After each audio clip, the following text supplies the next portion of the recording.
ആഷിഖെ, നമ്മളുടെ FIFA world cup ഒക്കെ കഴിഞ്ഞിരിക്കുകയാണ്. എന്നാലും ചിലരിവിടെ ഉരുണ്ട് കളിച്ചുകൊണ്ടിരിക്കുകയാണ്. എന്താണെന്ന് വെച്ചാൽ നമ്മുടെ എം സ്വരാജ് കള്ളം വിജയനുമായി ബന്ധപ്പെട്ട വിവാദത്തിൽ വീണ്ടും വീണ്ടും ഉരുണ്ട് കളിച്ച് അവസാനം ചെയ്ത പോസ്റ്റിൽ കയറിയെന്ന് പറഞ്ഞ പോലെ സത്യം അദ്ദേഹത്തിന് തന്നെ പറഞ്ഞു വരേണ്ട ഒരു അവസ്ഥയായിട്ടുണ്ട്. അപ്പോൾ എങ്ങനെയാണ് നമുക്ക് ഇതിനെ നോക്കിക്കാണാൻ പറ്റുന്നത്?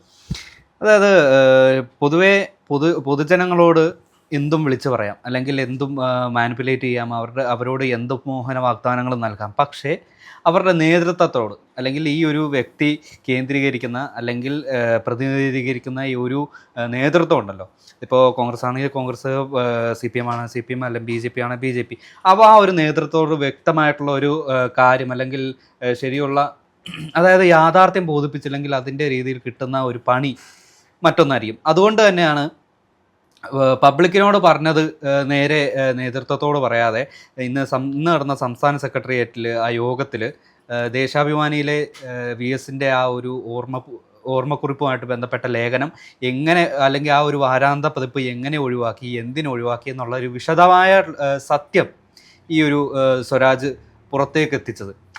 അപ്പോൾ അവിടെ ട്വിസ്റ്റ് വേറൊന്നുമല്ല. അതായത് സംസ്ഥാന സെക്രട്ടേറിയറ്റ് സ്വരാജിൻ്റെ തോളിൽ കൈവച്ച് പറഞ്ഞു, മോനെ നീ അത് ചെയ്തത് എന്തായാലും നന്നായി. ഇത് നമ്മുടെ ഒരു ചോക്ലേറ്റിന്റെ പരസ്യം ഉണ്ടല്ലേ, നന്നായി മോനെ നീ ഒന്നും ചെയ്യാത്തതെന്ന്. ഇപ്പോൾ അതേ ഒരു ടോണിലാണ് സ്വരാജിനോട് ആ ഒരു സംസ്ഥാന സെക്രട്ടേറിയറ്റ് പറഞ്ഞത്, മോനെ നീ അത് ചെയ്തത് എന്തായാലും നന്നായി, ഇല്ലെങ്കിൽ നമുക്ക് പണി പാലും വെള്ളത്തിൽ കിട്ടിയേനെ.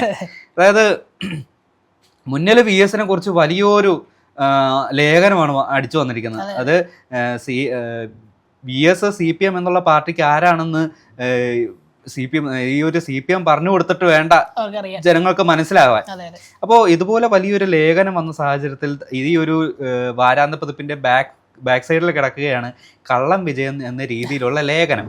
അപ്പോൾ ഈ ഒരു ലേഖനം പുറത്തിറക്കിയതുകൊണ്ട് ഈ ജനങ്ങളിലേക്ക് ഈ വാരാന്ത പതിപ്പ് എത്തിക്കരുതെന്ന് ഒരു തീരുമാനമെടുത്തതിൻ്റെ ഫലമായിട്ടാണ് ഇത് അന്ന് ഈ ഒരു ഞായറാഴ്ച വാരാന്ത പതിപ്പ് പുറത്തിറങ്ങായിരുന്നത്.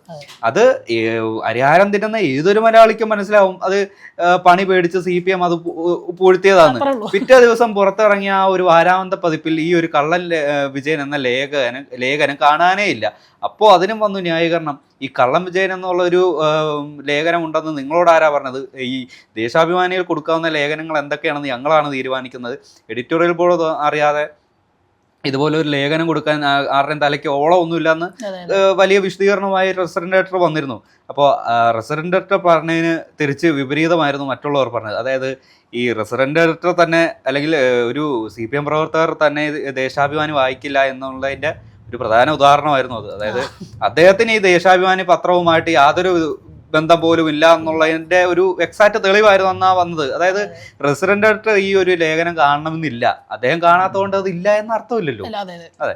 അപ്പോൾ അങ്ങനെ ഒരുപാട് വിവാദങ്ങൾക്കൊടുവിലാണ് ഇന്ന് സ്വരാജ് അറിയാതെ തൻ്റെ ഉള്ളിലുണ്ടായിരുന്ന, അല്ലെങ്കിൽ മൂടി വെച്ചിരുന്ന ആ സത്യം CPM സംസ്ഥാന സെക്രട്ടേറിയറ്റിൽ തുറന്നു പറഞ്ഞത്.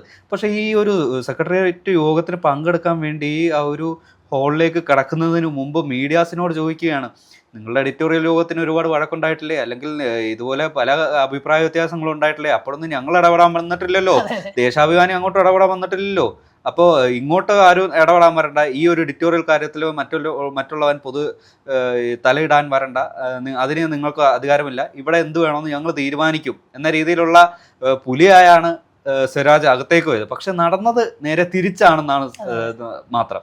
ഈ അസ്വാരസ്യങ്ങൾ, ഇപ്പോൾ പിണറായി വിജയനും VSുമായിട്ടുള്ള അസ്വാരസ്യങ്ങൾ, പാർട്ടിക്കും ഇടയിൽ തന്നെ ഉണ്ടായിട്ടുള്ള ഒരുപാട് അസ്വാരസ്യങ്ങൾ നമുക്ക് എല്ലാവർക്കും അറിയാം. അതുകൊണ്ട് തന്നെ ഇത്തരം ഒരു കള്ളൻ വിജയൻ എന്ന ആ ഒരു നാടകം, അല്ലെങ്കിൽ ആ എഴുത്ത് അത് അവിടെ നിന്ന് മാറ്റുമ്പോൾ, അത് ആ വാരാന്ത്യ പതിപ്പിൽ നിന്ന് മാറ്റുമ്പോൾ ആളുകൾക്ക് കോമൺ സെൻസ് ഉള്ള, നമ്മളുടെയൊക്കെ ഒരു കോമൺ സെൻസിനെ, സാമാന്യബോധത്തെ ചോദ്യം ചെയ്യലാണ് ഇവിടെ സ്വരാജ് നടത്തുന്നത്.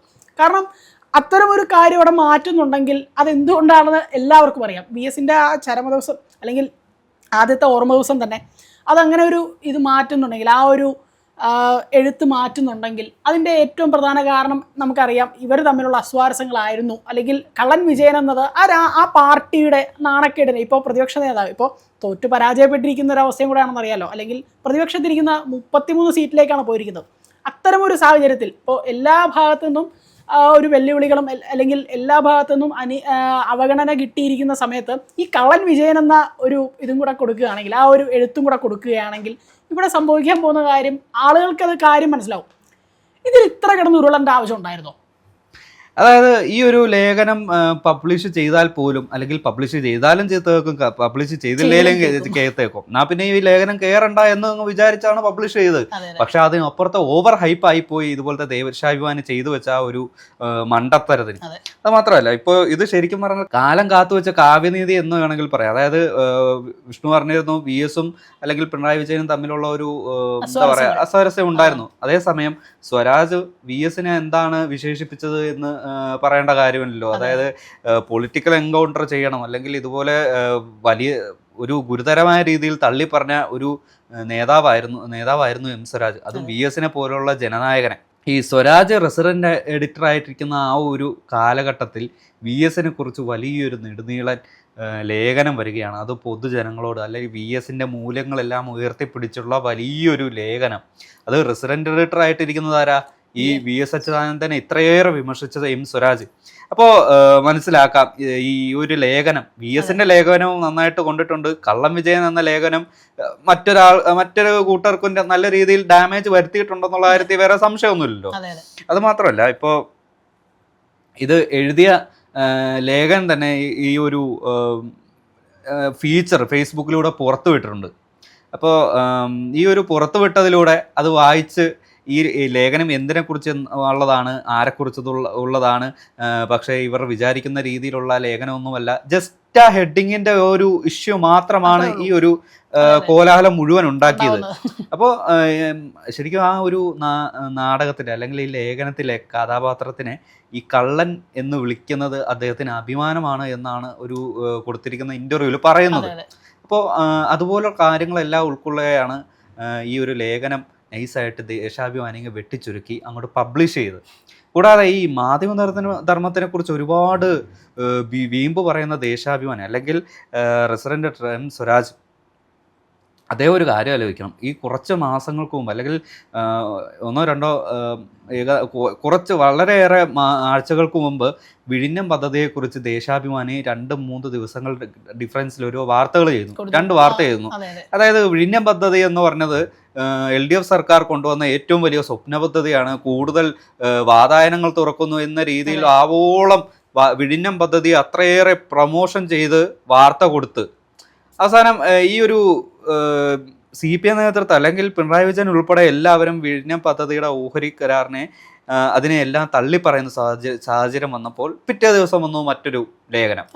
അത് വിഴിഞ്ഞം പദ്ധതി കേരളത്തിന്റെ എല്ലാ രീതിയിലും ഒരു ദോഷകരമാണ്, അല്ലെങ്കിൽ ഓരോ സാമ്പത്തിക രീതി തകർക്കും, അങ്ങോട്ട് അതിർത്തിപരമായിട്ടുള്ള ദൂഷ്യവശങ്ങളെല്ലാം ഉൾക്കൊള്ളിച്ചായിരുന്നു വാർത്ത. ഇതിനെ വ്യക്തമായിട്ട് നമ്മുടെ മുഖ്യമന്ത്രി VD സതീശൻ പ്രസ് മീറ്റിൽ വലിച്ചു കീറി കൊട്ടയിലിട്ടിട്ടുണ്ട്. അത് മാത്രമല്ല, കുറച്ച് വർഷങ്ങൾക്ക് മുമ്പ്, ഇത് എല്ലാ ഒറ്റപ്പെട്ട സംഭവങ്ങളാണ്, അതും കൂടി ഒന്ന് ഓർക്കണം അല്ലേ? അതെ, അതായത് മുമ്പും അദ്ദേഹം പറഞ്ഞിട്ടുണ്ട് ഇതുപോലെ ചെറിയ ചെറിയ 5-6 ഒറ്റപ്പെട്ട സംഭവങ്ങളുണ്ടാവും. അത് ആ ഒറ്റപ്പെട്ട സംഭവങ്ങളിലേക്ക് വരാം. ഈ PM ശ്രീ പദ്ധതി ഒപ്പിടാൻ നമ്മുടെ മുമ്പ് മുഖ്യമന്ത്രിയായിരുന്ന പിണറായി വിജയനും നമ്മുടെ V ശിവൻകുട്ടിയും ഡൽഹിയിലേക്ക് പോകുന്നു. ആരെ അറിയിക്കാതെ നൈസായിട്ട് ആ ഒരു കരാർ എഴുതുന്നു, കേരളത്തിനെ ലോക്കാക്കുന്നു. പിറ്റേ ദിവസം വന്ന ദേശാഭിമാനിയിൽ വലിയൊരു ഫ്രണ്ട് പേജിൽ വലിയൊരു ലേഖനം വന്നു. കൂടാതെ നമ്മുടെ മുഖ്യമന്ത്രിയുടെ വലിയൊരു കുറിപ്പും ഉണ്ടായിരുന്നു. അന്നത്തെ മുഖ്യമന്ത്രിയായിരുന്ന പിണറായി വിജയന്റെ ഒരു വലിയ കുറിപ്പും ഉണ്ടായിരുന്നു. PM ശ്രീ പദ്ധതി എന്നത് കുട്ടികളെ ഏറ്റവും കൂടുതൽ മറ്റൊരു ലെവലിലേക്ക് എത്തിക്കും എന്ന രീതിയിലുള്ള കുറേ നറേറ്റീവുകൾ ഉൾപ്പെട്ട ഒരു ലേഖനമായിരുന്നു അത്. PM ശ്രീ പദ്ധതിയിൽ ഒപ്പിട്ടതിലൂടെ പുലിവാലനാണ് പിടിച്ചത് എന്ന് CPM അറിഞ്ഞതിലൂടെ നൈസായിട്ട് ആ PM ശ്രീയെ കുറിച്ച് പിന്നാലെ വന്ന സർക്കാരിന് വേണ്ടി എഴുതി വെച്ച ലേഖനങ്ങളെല്ലാം അങ്ങോട്ട് മുക്കി. അതാണ് ഇവിടെ സംഭവിച്ചത്. ഇപ്പൊ സർക്കാർ മാറിയപ്പോൾ PM ശ്രീ പദ്ധതിയുമായിട്ട് ബന്ധപ്പെട്ട കേസുകളിൽ വരുന്നു അടുത്ത ആർട്ടിക്കിളുകൾ. അപ്പോൾ ഈ മാധ്യമധർമ്മം, അല്ലെങ്കിൽ എത്തിക്സ് പോലുള്ള വലിയ കാര്യങ്ങൾ ഈ ദേശാഭിമാനി പറയുമ്പോൾ മുഖം പൊത്തിച്ചിരിക്കാനേ മലയാളിക്ക് സാധിക്കൂ. അത്രേ ഉള്ളൂ. ഇത് അവർക്ക് ഇപ്പോഴത്തെ സർക്കാരിന് മാറാൻ പറ്റാത്തൊരവസ്ഥയാണ്. ഇപ്പോൾ PM ശ്രീ എന്ന് മാറാൻ പറ്റുന്നത്, കാരണം അവരോട് ഒപ്പിട്ട് പൈസയും വാങ്ങി എല്ലാം റെഡിയായി. പക്ഷേ ഇവിടെ അപ്പുറത്ത് ഇവർക്ക് മാറാൻ പറ്റുന്നില്ല. ഒപ്പിട്ടത് പിണറായി വിജയൻ സർക്കാർ ഒപ്പിട്ടുകൊണ്ട് ഇവർക്ക് അവിടെ നിന്ന് മാറാൻ സാധിക്കുന്നില്ല. അപ്പോൾ ഇതാണ് ഈ ഒരു നിലപാടിനെക്കുറിച്ച് സംസാരിക്കുമ്പോൾ, അല്ലെങ്കിൽ മാധ്യമധർമ്മത്തെക്കുറിച്ച് സംസാരിക്കുമ്പോൾ ഇവരിലേക്ക് വരുന്ന ഒരു കാര്യം എന്ന് വെച്ചാൽ നമുക്ക് വളരെ കോമഡി ആയിട്ട് തോന്നുന്നതാണ്. ഇവരുടെ ഓരോ കാര്യങ്ങളും വളരെ കോമഡി ആയിട്ട് മാറിക്കൊണ്ടിരിക്കുകയാണ്. എന്ത് പ്രശ്നമാണ് സജി എന്നാണ് ചോദിക്കാനുള്ളത്. അതെ. അപ്പം അത് വളരെയധികം ചർച്ച ചെയ്യപ്പെടേണ്ട വിഷയമാണ്. ഇതിങ്ങനെ ആയാൽ എങ്ങനെയായിരിക്കും ഇനിയിപ്പോൾ എം സ്വരാജ് ഇങ്ങനെ നിലപാടിന്റെ രാജകുമാരൻ എന്നൊക്കെയാണ് എം സ്വരാജിനെ വിളിക്കുന്നത്. അദ്ദേഹം അതിപ്പോ അല്ല, അത് അദ്ദേഹം തന്നെ വിളിക്കുന്നത്, അല്ലെങ്കിൽ അദ്ദേഹത്തിന്റെ അനുയായികൾ മാത്രമായിട്ട് വിളിക്കുന്നതാണ് നിലപാടിന്റെ രാജകുമാരൻ എന്ന് പറയുന്നത്. ഇപ്പോ 2-3 ദിവസങ്ങളായി അദ്ദേഹത്തിന്റെ ഉരുണ്ട് കളിച്ചുള്ള നിലപാട് മാറ്റങ്ങളെല്ലാം നമ്മൾക്ക് ഈ ഒരു കണ്ടുവരുന്നതാണ്. അതുകൊണ്ട് അദ്ദേഹം അതില്ലെങ്കിൽ അദ്ദേഹത്തിന്റെ കൂട്ടുകാരും വേണമെങ്കിൽ, അല്ലെങ്കിൽ അദ്ദേഹത്തിന്റെ സിൽബന്ധികളും വേണമെങ്കിൽ വിളിച്ചോട്ടെ നിലപാടിന്റെ രാജകുമാരൻ എന്ന്. അല്ലാതെ അദ്ദേഹത്തെ മറ്റുള്ളവർ വിശേഷിപ്പിക്കുന്നു എന്നൊന്നും പറയരുത്. അപ്പൊ അതാണ് പാർട്ടിക്കുള്ളിൽ അവർക്കുള്ളിൽ അവർ മാത്രമേ വിശേഷിപ്പിക്കുന്നുള്ളൂ, അല്ലാതെ പുറത്തേക്ക് അങ്ങനെ വരുന്നില്ല. കാരണം ഇത്തരം നിലപാടുകളല്ലേ എടുത്തുകൊണ്ടിരിക്കുന്നത്, പറഞ്ഞതിന് മാറ്റി പറയുന്നു. അല്ലെങ്കിൽ ആ ഒരു അധികാര സ്ഥാനത്തിന്റെ മുകളിലിരിക്കുന്ന, അല്ലെങ്കിൽ ഒരു പത്രത്തിന്റെ ആ ഒരു സ്ഥാനത്തിരിക്കുന്ന ഒരാൾക്ക് ഇതറിയാൻ പറ്റാതെ വരുന്നു, അല്ലെങ്കിൽ അത് അറിഞ്ഞിട്ട് ചിലപ്പോൾ ഉരുണ്ട് കളിക്കുന്നു. അത് ഇത്തരമൊരു പ്രസ്താവനകളിലേക്ക് ഇത്രയും നാണക്കേടിലേക്ക് വീണ്ടും കൊണ്ടുപോവുകയാണ്. ഇതൊരു വല്ലാത്തൊരു നാറ്റമായി പോയി അല്ലേ, ഒരു പൊതുവെ ഒരു ആകെ നാറി എന്ന് തന്നെ പറയാം. അല്ല, അതിനൊറ്റ മറുപടിയുള്ളൂ, സിമ്പിൾ വാക്കിൽ ഒരൊറ്റൊരു സ്വരാജ് അല്ലേ, സ്വാഭാവികം.